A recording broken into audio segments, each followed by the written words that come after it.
Alright, this is turn 33 of Degeneracy.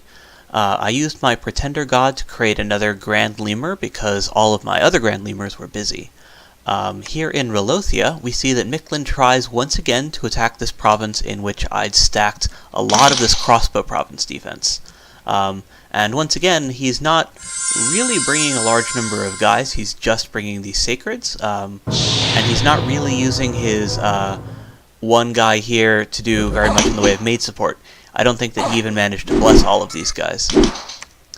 So, these guys are just going to be eating javelins and crossbow bolts, and they're just really not going to have a good time. So while they do manage to kill the front line relatively well once they are actually in melee range, they're routed relatively quickly from a combination of the fear aura and the damage that they're continuing to take. So we can see here that he lost an additional 29 Sacreds, many of which weren't even actually blessed for this fight. Here in Fukan, we see Abyssia just capturing this province with a bunch of these Sacreds and the Smolder Ghosts, which are his ethereal Sacred Ghosts. While the weapon itself is negated by magic resistance, it does have a secondary effect, which is going to be dealing non-magic resistance negated fire damage if the first attack is not negated. So MR can actually protect against these guys, but if it doesn't, then they deal actually a lot of damage. They also have no protection like Lemuria's ghosts, but when they do manage to hit, they're very hard hitting, and then they also have this heat aura, which applies fatigue damage in an area around them and has a chance of setting things on fire. Here in Alluvia, Nicklin is able to capture this province with all of his rain warriors. And this is actually one of the underwater provinces, which Nicklin had most likely lost to an event. And then I'm trying to capture it from him just with these spectral legionnaires right here. So this is basically just a light raiding party of Roman ghosts, and they don't actually have skeleton support behind them.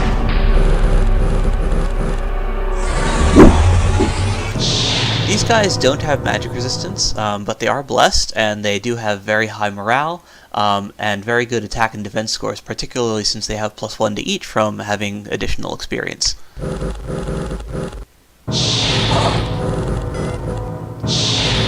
And then, of course, he has his mage priest behind them, who is actually scripted to smite, which isn't as good as the banishment that he's doing. But once he does banish, he gets rid of these ghosts very quickly.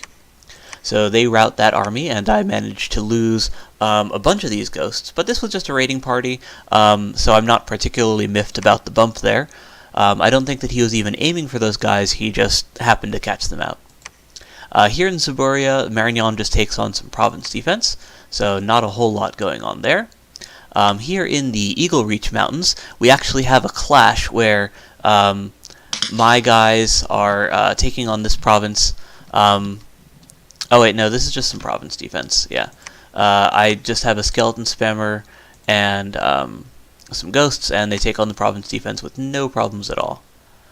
Here in the Ocean of Despair, this is once again just taking on province defense, albeit with a few of these Atlantean infantries.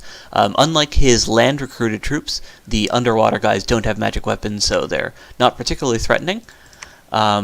Here in Pantocrator's Bounty, this is just Atlantis advancing on against me with his giant army, but he does manage to lose a couple of these snow warriors to the province defense. So Shepard's Haven, this is actually a clash.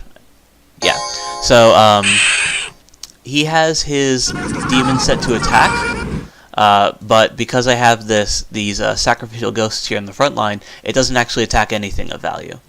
So he's casting Divine Blessing with his guys, which means that all of these guys are going to be blessed, so he doesn't need to worry about not blessing some of them, as he did with that single priest. But once again, this is not really a supported army. He has only the single prophet here to be able to cast spells on my guys, most likely just banishment, and his sacreds are actually going up against a line of mages, in addition to these ghosts and all of these crossbows. So we actually should already have a pretty good idea of what's going to happen here. The demon gets taken out right away just by being surrounded.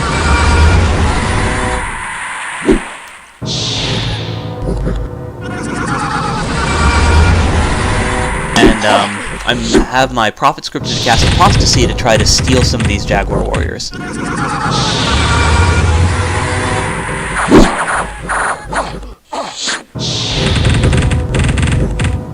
And between the Spectral Javelins and the non-MRN skeleton attacks, and of course the crossbows, his guys die fairly quickly.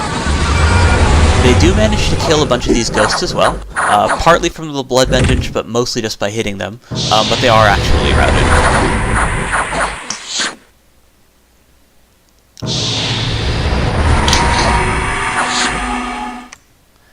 So yeah, that battle was a quite decisive victory for me, but I did manage to lose a bunch of ghosts here, including one of the Spectral Princeps, which is sort of like my most elite ghost troop, and then I also lost some crossbows due to the Blood Vengeance from the Jaguar Warriors. However, he lost a lot more than I did, both because his guys are more valuable, and just because he lost more of them. Here in Ampholia, we have another clash where Nicklin is attacking me, but I'm actually intercepting him with both a bunch of Province defense and some actual ghosts, which I have set up on the flanks. The reason that I put my ghosts here on the flanks is that the Province defense is always going to be occupying the middle, and then this way I have basically a larger surface area of coverage. Because he just has his guys set up into these two boxes right over here, his northern group is going to run into my flanking squad of ghosts right over here, and then my southern group of ghosts over here is going to flank the underside of this squad of jaguars.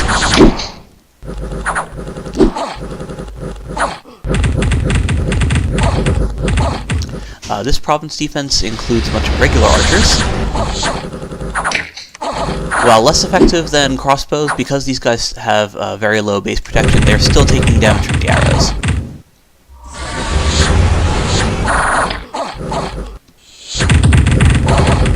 Oh, and then I also have a couple indie crossbows, which I believe were just brought over along with the ghost reinforcements. So his north squad routed first, and his southern squad routed soon thereafter. And he loses 39 out of the 51 Jaguar warriors that he brought, and luckily none of the crossbowmen that I brought died to the Blood Vengeance. And then here in Ardun,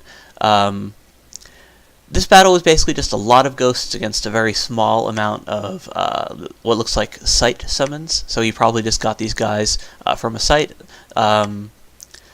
like the adventuring thing. I think that it's a site where you can enter in a priest and just get some spiders and stuff. But yeah, this is all just Chatham Province defense against ghosts. And ghosts are quite good at killing these things, especially these 4 magic resistance giant spiders.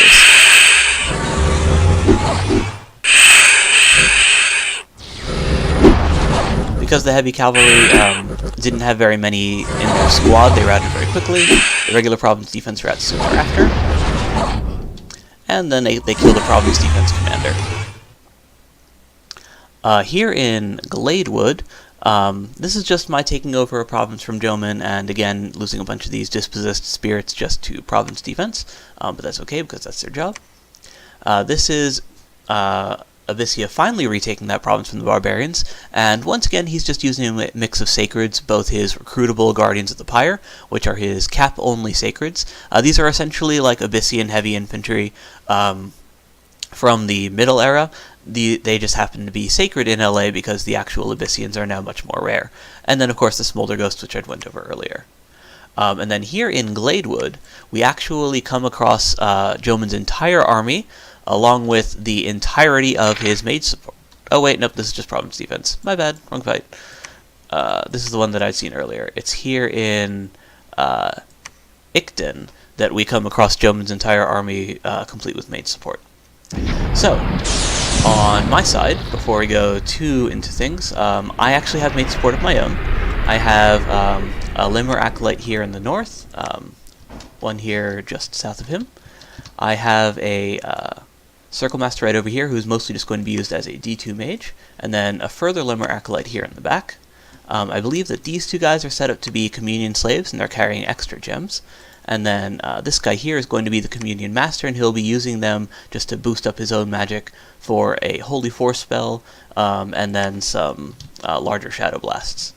I have my fear guys mixed in here in basically the second row, the idea being that these guys are going to be the first of all, but they'll still be able to apply the fear auras while the guys in front of them are fighting.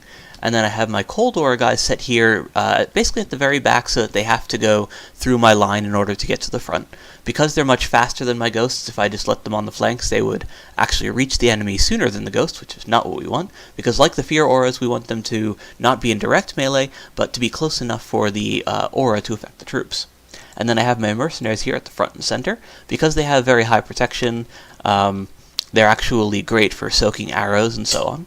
And then I have my sacrificial units, which basically are just my paralyzed guys. Because they don't actually deal damage, I'm happy with these guys taking the initial burst of evocation. Meanwhile, Joman just has the usual lack of information that we've been over earlier, but he just has a lot of mages. And even when they're not like actually scripted to do stuff, just by having enough quantity, he's able to make up for the lack of actual scripting just by having them do stuff.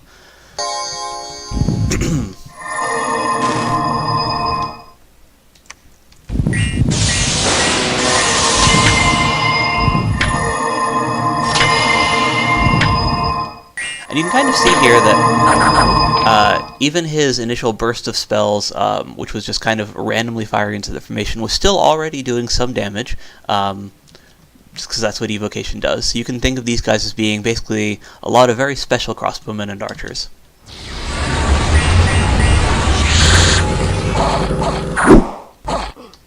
I have these guys here all set up to summon skeletons, since of course the skeletons deal non-MRN damage, so it's helpful to have them on the battlefield. And the Tengu, because they flew into the middle of my formation, are immediately surrounded and killed.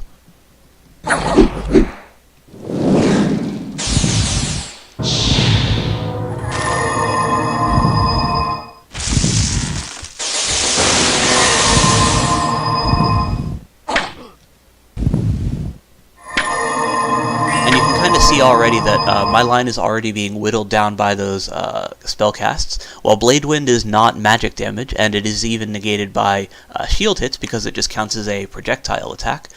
Because my ghosts have no protection, when it does land past their shields, it kills them very quickly, and because there's a large number of projectiles, it stands a decent chance of still doing that.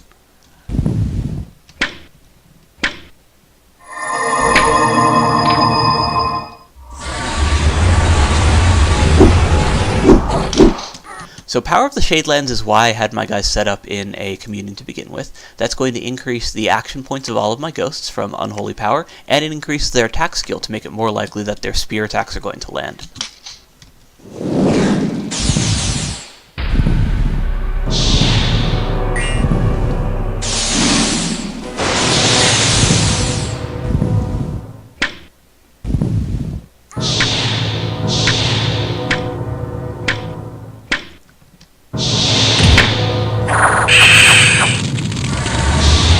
Fire Drakes are also very effective because of the line damage from this thing.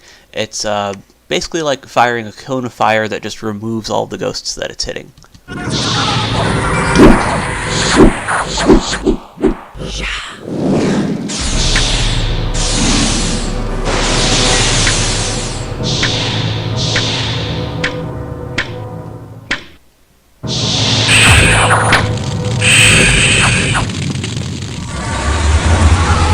Cold damage from this guy's Drake Frost is really not doing anything to the ghosts, of course, since undead are basically used cold.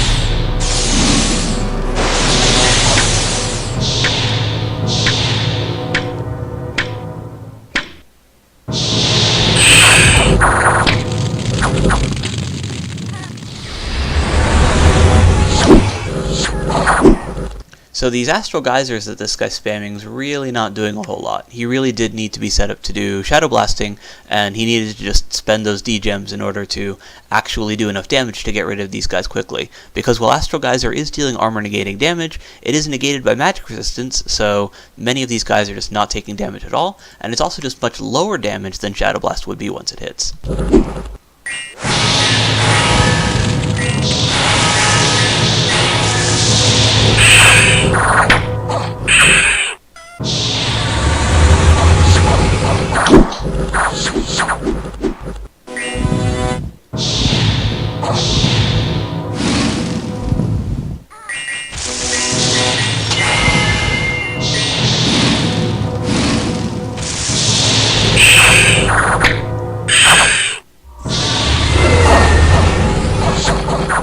now he does finally launch out a Shadow Blast, and you can see the effect is dramatic. He needed to have been doing that from the get-go. It's worth noting that because these guys are not morale 30 or 50, they can rout from taking a bunch of damage, and they do, so the ghosts get scared away.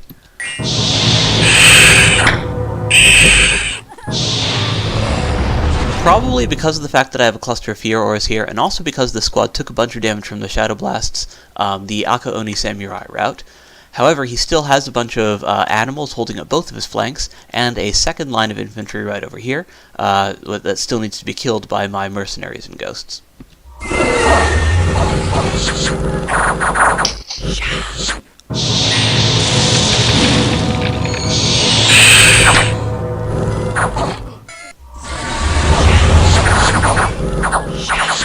And you can see here that the mercenaries have routed, most likely just because they'd been standing under withering evocation fire for quite some time. Some of his mages had auto-cast a raid spell, which makes his units go berserk, and therefore the archers are now running into melee, all angry-like. And it looks like these gnomes might have gone berserk as well. He has some gnome troops, probably because it's much too early in the game to start Gift of Reasoning them in order to turn them into mages.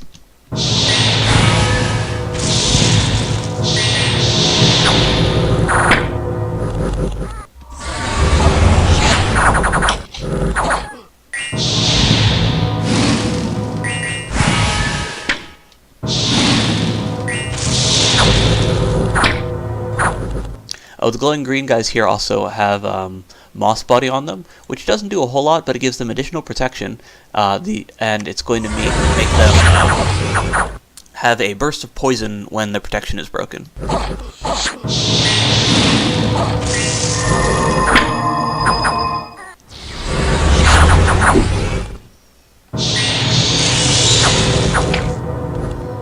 The reason that it's taking my army so long to rout, in spite of the fact that all of these guys are already running away, is that all of these additional casts of Raised Dead are increasing the amount of HP on my side of the battlefield, while not actually increasing the HP cap. So that basically prevents my army from hitting the HP route, even though in terms of actual troops that I brought with, we're already pretty much past that point. However, that doesn't last very long, and then the remainder of the ghosts takes enough damage, along with the spectral soulless guys from the banishment, that the remainder of my army is routing as well.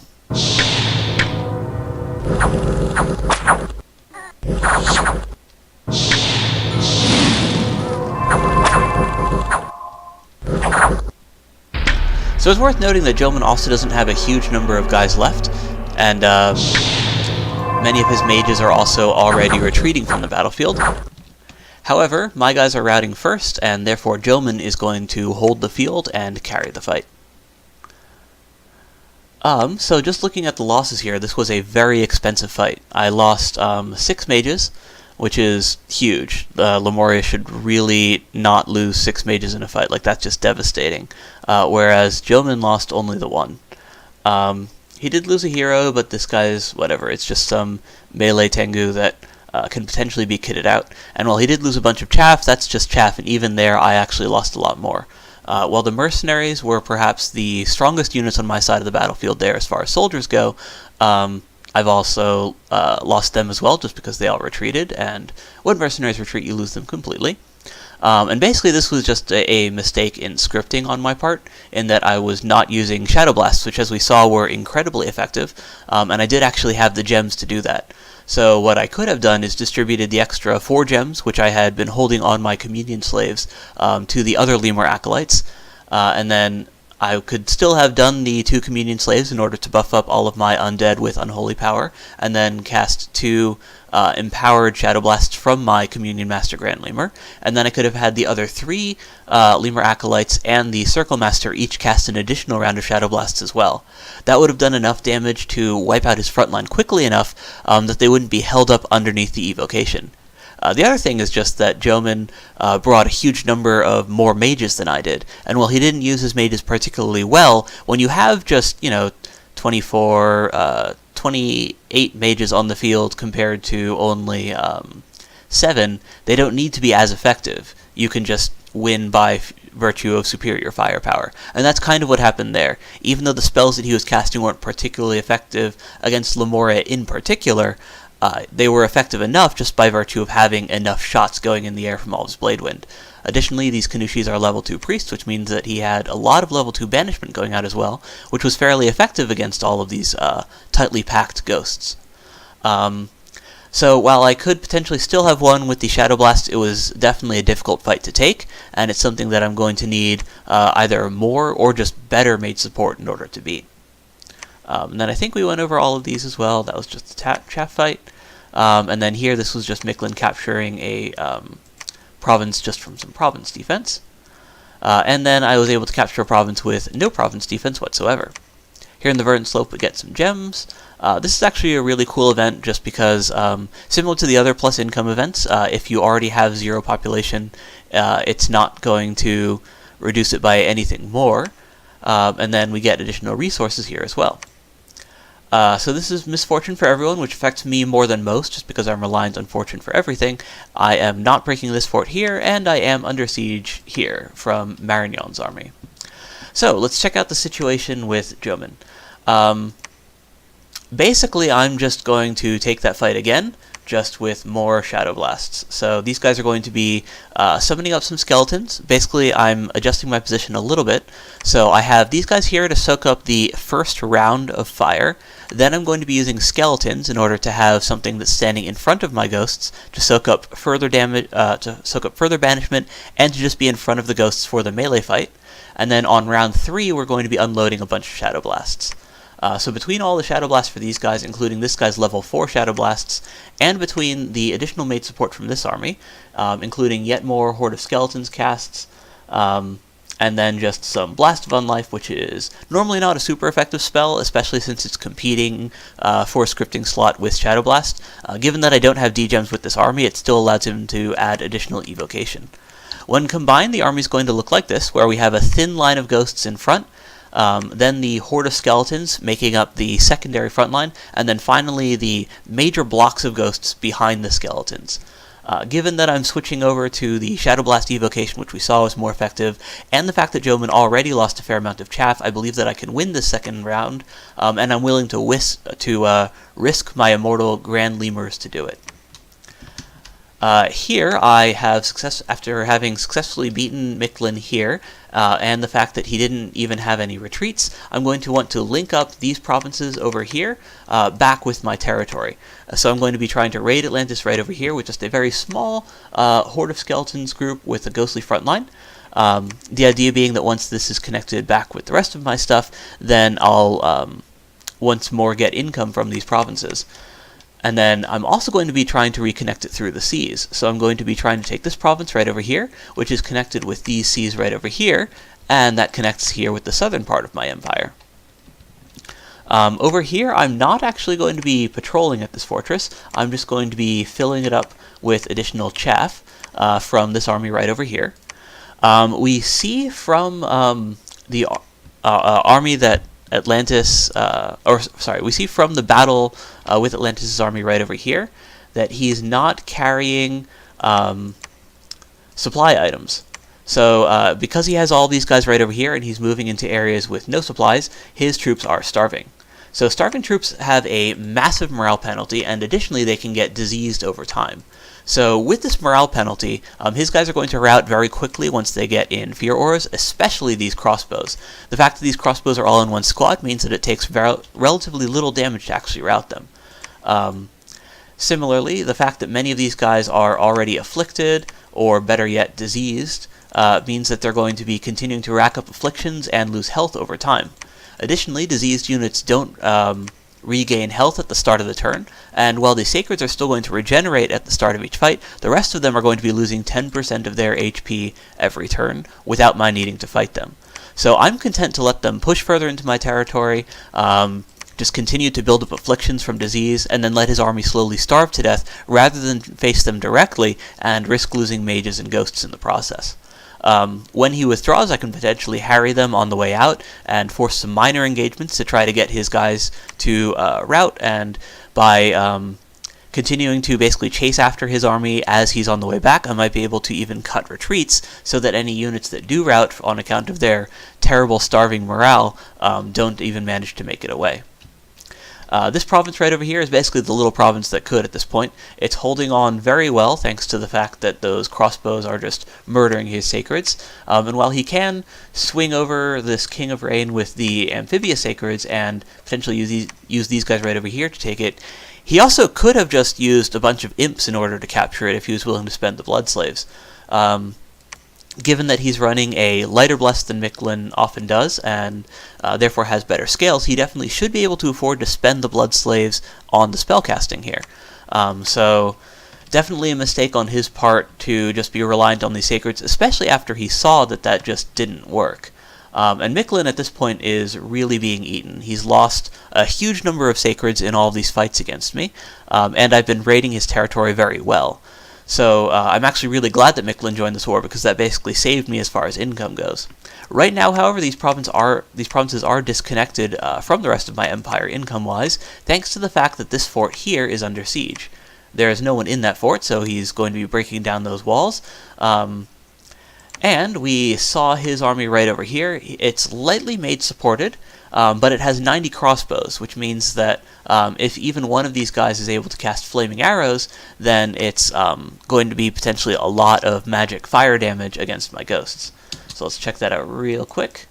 And yes, Power of the Spears, Phoenix Power, and then Flaming Arrows is definitely doable with that guy there. And he even has this guy here to carry extra gems, possibly to cast Wind Guide in order to further buff up those crossbows.